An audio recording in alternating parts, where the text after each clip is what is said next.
नमस्ते जस धमे सया मनो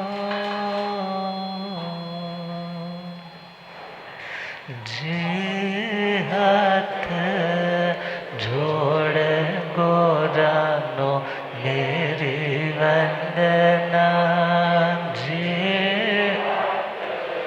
जोड़ गोरानो एक बार वंदना हजार बार वंदना एक बार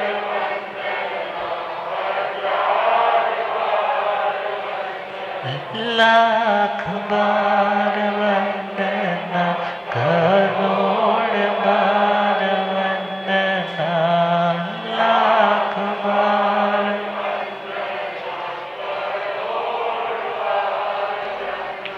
जे हाथ जोड़ गोरानो मेरी वंदना जे हाथ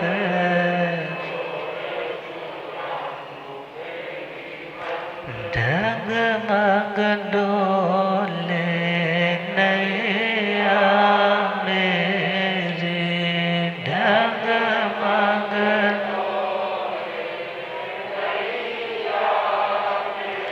मुझको है सतगुरु तेरे मुझको है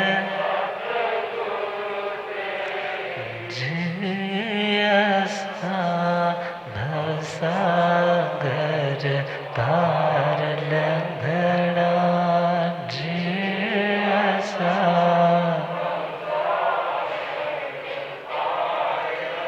जे हाथ जोड़ गोरानो मेरी वंदना जे जोड़ गोरानो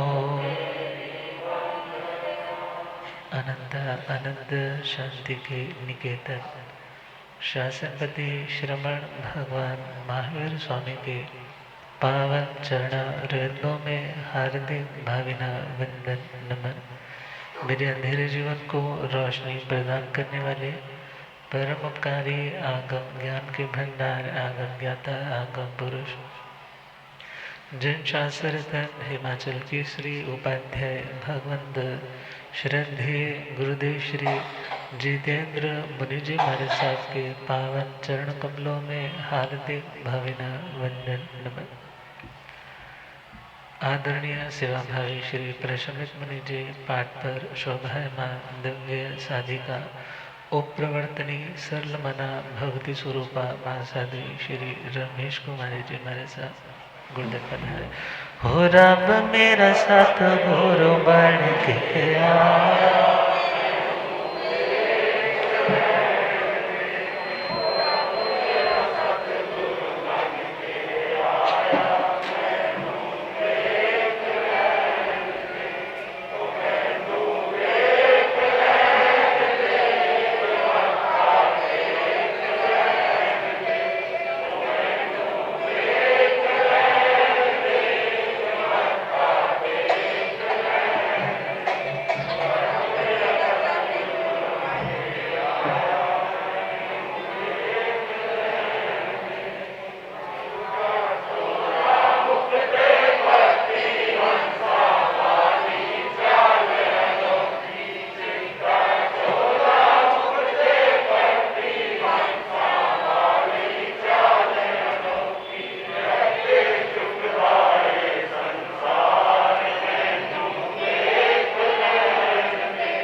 पौंदे पौंदे पानी लेंदा सुके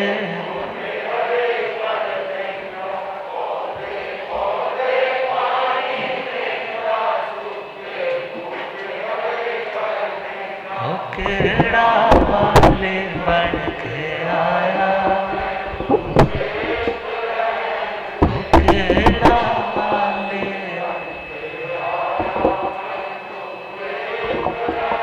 और अब मेरा सतगुरु बन के आया, बुलिया गंग्याता गंपुर जिन शासक निमाचल के श्री उपाध्याय भगवत श्रद्धे गुरुदेव श्री जितेंद्र मणि जी।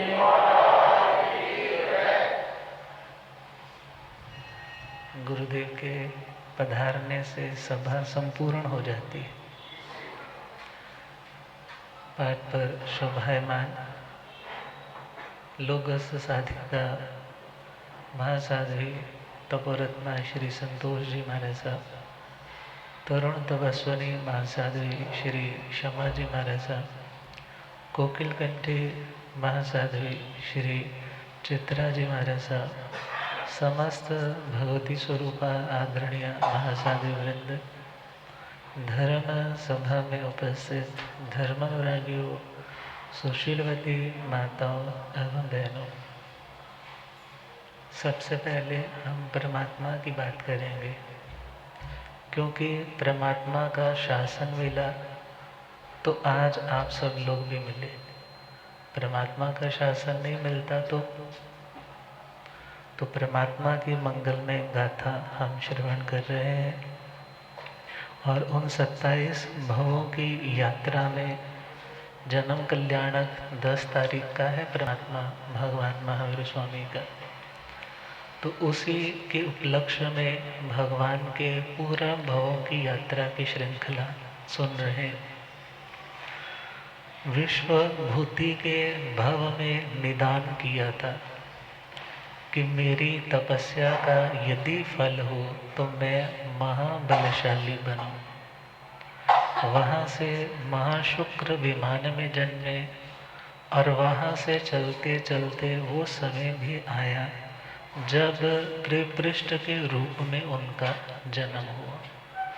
वासुदेव बने, त्रिखंडाधिपति बने, मगर तप के बदौलत शक्ति तो बहुत मिली, मगर कषायों के कारण शक्ति का सदुपयोग करना नहीं आया।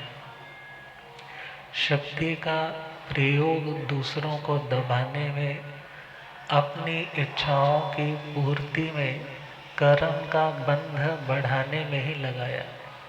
क्योंकि शक्ति, व्यक्ति अपनी शक्ति से, अथॉरिटी से भले काम भी बहुत कर सकता है और बुरे काम भी बहुत कर सकता है। तो त्रिपृष्ठ ने अपनी निर्दयता के कारण निकाचित कर्म ऐसे बांधे कि शैया पालक के कानों में गरम गरम शीशा डलवाया। और वो कर्म भगवान के साधना काल में जब अंतिम उपसर्ग आता है गवाले का, तो क्या किया था उसने? कानों में परमात्मा के किले ठोकी थी। भगवान ने किसी से कंप्लेंट नहीं की। क्यों? क्योंकि वो जान चुके हैं, 4 ज्ञान के धारक तो है, कि अपना ही कर्म होगा जो आज लौट करके आया है।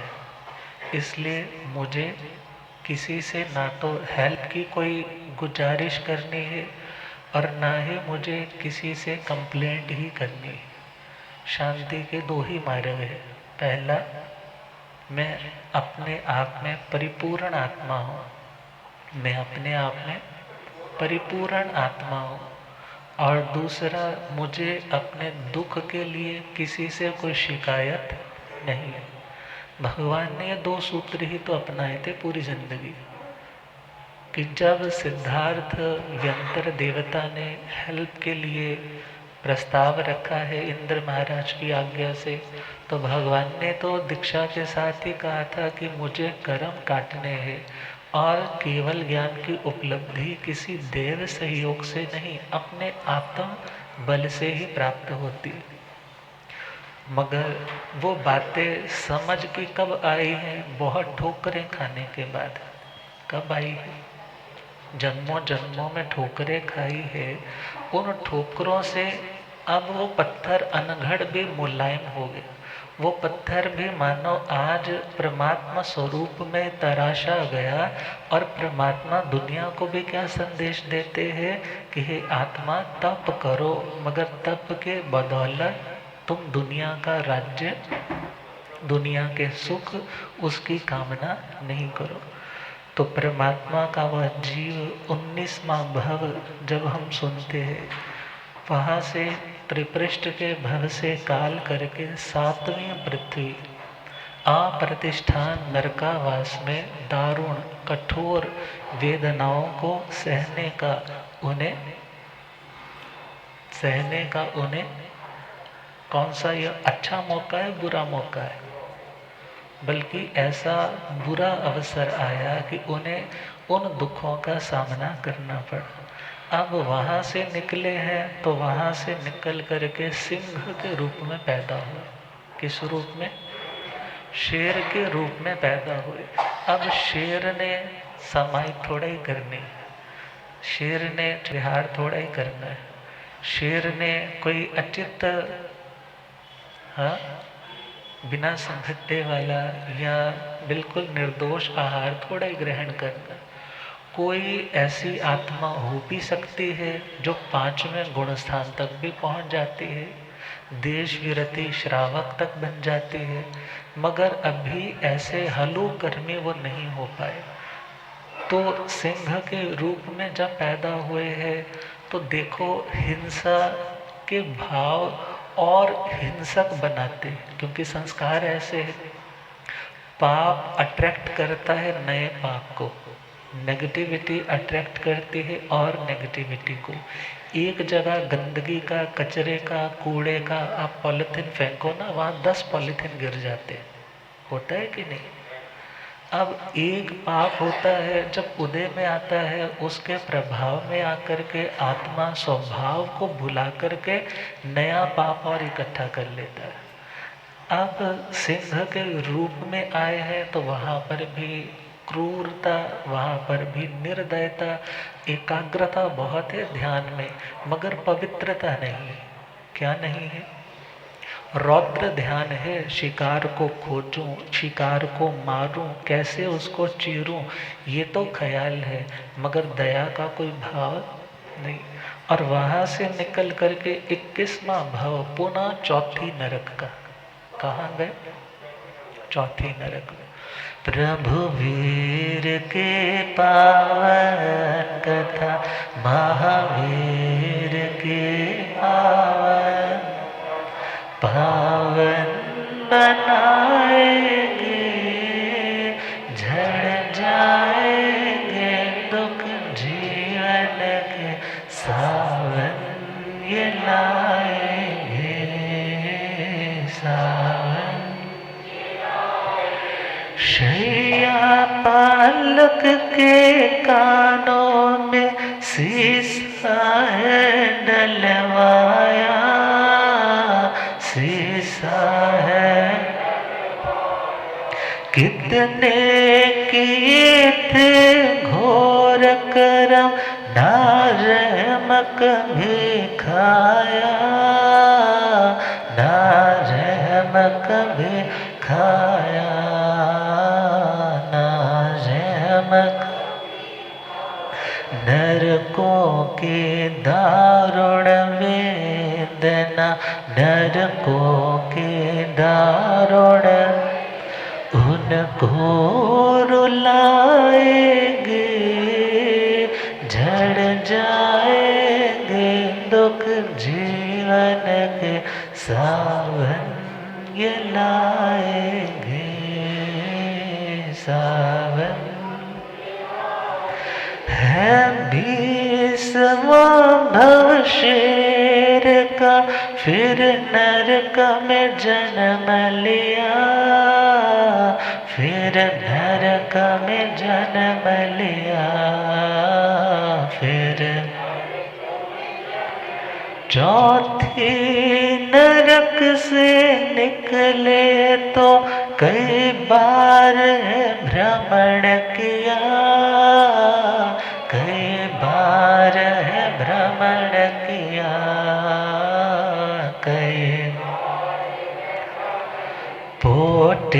के रूप में प्रिय मित्र, पोटिल के रूप में प्रिय मित्र, संज्ञाएं आएंगे, झड़ जाएंगे दुख जीवन, सावन ये लाएंगे सावन। पोटिलाचार्य के चरणों में वो चक्रवर्ती आए, वो चक्रवर्ती आए, वो छोड़ा झूठा संसार, अब तो संयम मन भाए, अब संयम मन भाए, अब संयम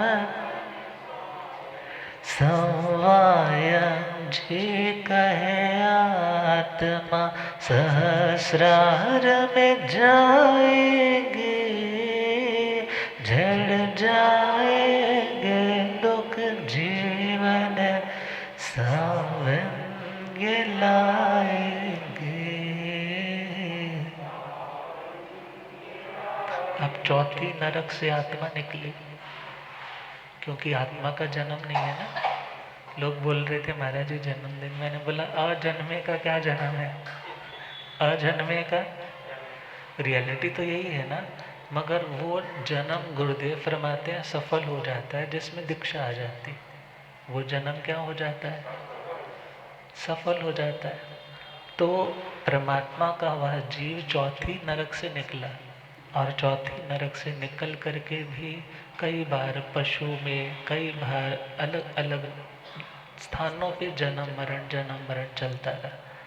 और बड़ा लंबा परिभ्रमण करने के बाद अपर विदेह में मूका नाम की राजधानी, परमात्मा ऋषभदेव तीर्थंकर ने क्या बताया था भरत चक्रवर्ती को कि आपका ये बेटा मरीचि क्या बनेगा, वासुदेव बनेगा, चक्रवर्ती प्रिय मित्र बनेगा, और 24 में तीर्थंकर भगवान महावीर बने। अब दूसरी वाली घटना, ये प्रिय मित्र के रूप में धनंजय राजा है, धारणी रानी है, और उस माता ने 14 सपने देखे। कितने सपने? तीर्थंकर की माता भी 14 सपने देखती है, चक्रवर्ती की माता भी।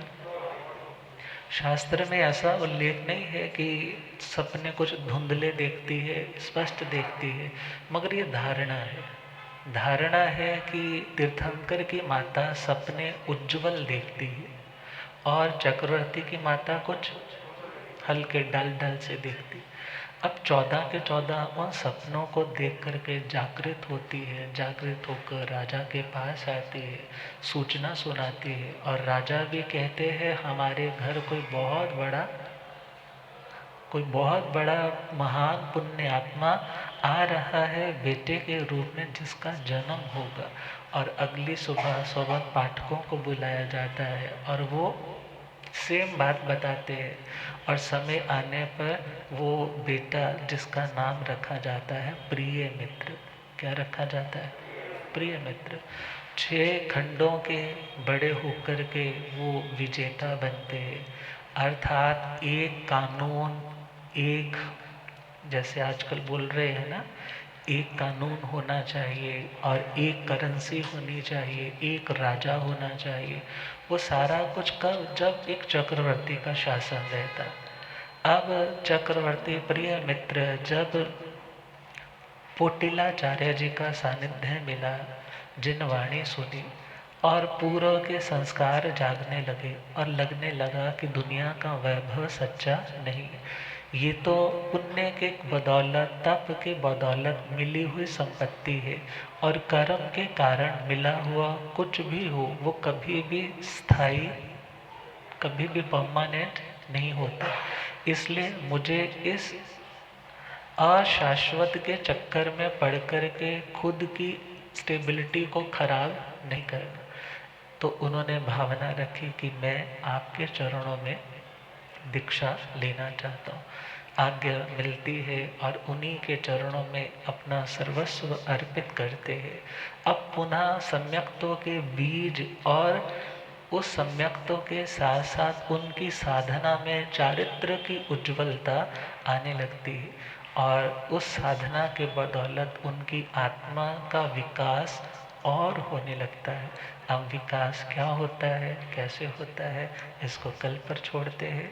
और आज का दिन गुरुदेव के श्री चरणों में सौभाग्य है कि आर्य कुल मिल गया। माता पिता गुरुओं से जुड़े हुए थे, ऐसे मिल गए। परिवार का माहौल धर्म के अनुकूल मिल गया और उसके बाद आप सबका इतना प्रेम मिल गया और महासाध्वी जी का आज के दिन इतना मंगल आशीर्वाद मिल गया, तो और क्या चाहिए। तो बहुत कृपाएं हैं गुरुदेव की, तपस्वी गुरुदेव की, तपस्वी श्री प्रभु मुनि जी की और हमारे प्रशमित मुनि जी, सुप्र मुनि जी, सभी का इसी प्रकार साथ और प्रेम मोक्ष तक चलता रहे, यही मंगलमय भावना है। और गुरुदेव के श्री चरणों में कुछ पंक्तियां।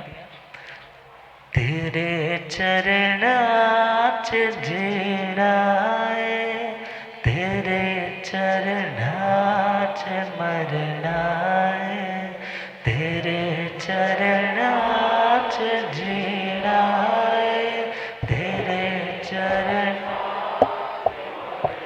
तू कष्टे सांभले मेरे, तू बेड़ा पार करना है, तू कष्टे सांभले मेरे, तू बेड़ा उज्जैन जाना है उस तार, लहरातों के डरना है, उज्जैन जाना है उस तार, लहरातों के उज्जैनो तेरे ते एतबार, दुनिया दा की करना है, जिनो मिल जाए तेरा प्यार, तेरे बाजो न सरना है, जिनो मिल जाए तेरा प्यार, तेरे बाजो न। तू सुख देवे या दुख मैनो, ओए हर हाल जरना है, तू सुख देवे या दुख मैनो, होए हर फिक्र नहीं कोई भी रही, चरणा दे विच ला लिया, दुनिया मेरी हुण तां तोहे, तेरे विचों मैं तां रब पा लिया। फिक्र नहीं कोई भी रही, चरणा दे विच ला लिया, दुनिया मेरी हुण तां तोहे, तेरे विचों मैं तां। तू ही विश्वास है मेरा, तू एकदम खास है मेरा, तू ही विश्वास है मेरा, तू एकदम खास है। मिटा देवे हनेरे नो, तू ही परभास है मेरा, मिटा देवे हनेरे नो, तू ही पर हो जो बेंदा है हर दाम, ओ प्रेम दा चरणा है, जो बेंदा है हर दाम, ओ प्रेम दा, ओ तेरे बाजों की जीना मरना है, तेरे बांझों की जीना जीना भी हम तो आखेगा वही घोड़ा नहीं कुछ और करना है, तो आखेगा वही घोड़ा नहीं कुछ और, तेरे चरणाच जीना है, तेरे चरणाच मरना है, तेरे चरणाच जीना है, तेरे तू कष्टे संभले मेरे, तू बेड़ा पार करना है, तू कष्टे संभले मेरे, तू बेड़ा। आप कश्ती संभालने वाले गुरुदेव हैं, जहाँ जहाँ ले जाएंगे, जहाँ तक पहुँचाएंगे, सब गुरुदेव की कृपा। जो कुछ भी अच्छा दिख रहा है सब गुरुदेव की कृपा है। जो कुछ भी कमियां हैं वो अपनी ही प्रमाद की निशानियां हैं, वो दूर होंगे कृपा से, पुरुषार्थ से। तो वो कृपाएं बनी रहे और आप सब लोगों की मंगलमय बधाइयाँ जो आप दे रहे हैं, जो भा रहे हैं, वो हृदय से स्वीकार है। इसी प्रकार ये धर्म का, प्रेम का वातावरण हमें मोक्ष तक लेकर के जाए। इन्हीं शुभ आशंसाओं के साथ हमारे तपस्विरता श्री प्रभु मुनि जी हमारे साथ मंगल कृपा करेंगे। इन्हीं भावों के साथ अभी के लिए ओम शांति।